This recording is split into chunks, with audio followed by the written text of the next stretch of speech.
10 cái đo nữa anh lấy chanh đo không đo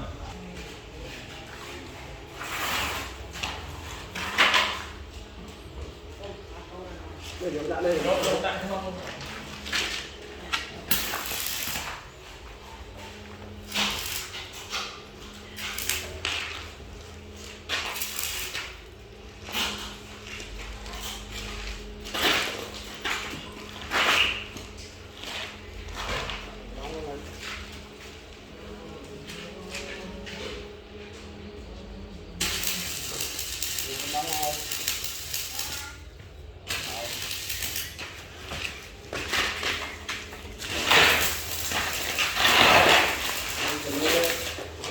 mấy đấy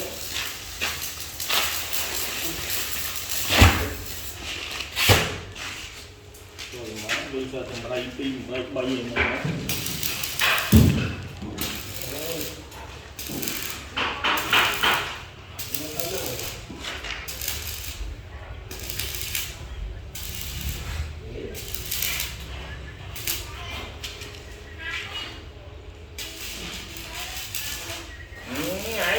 luôn mình luôn kê đấy anh khơi cái chọn lý anh lúc đó đây khơi cái nhau rồi nhỉ không biết thôi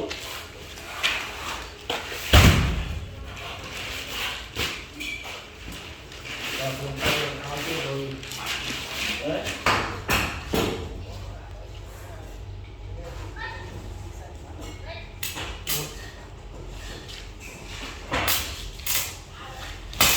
ăn tao nhiều món đầu tiên hết thì nó lên lẹ lên áo thì con lẹ nó gì mà con được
rất vâng mình nhỏ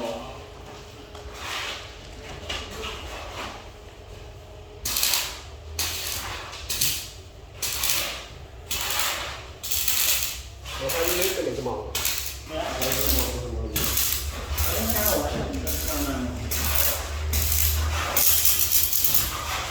cổ năm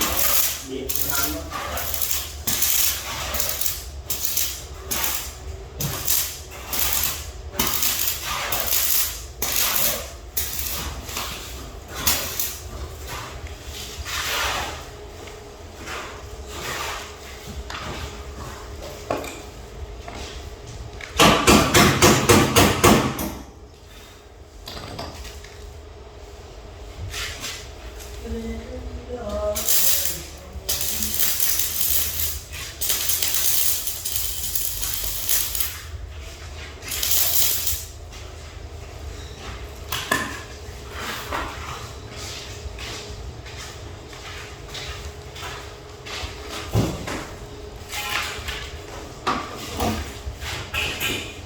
làm sao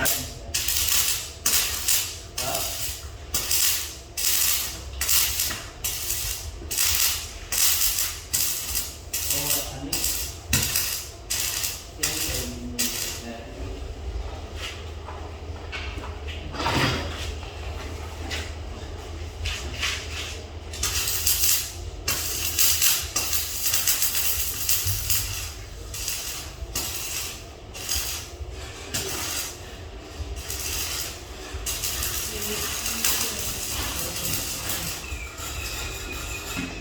cái em xa cái xong luôn anh nữa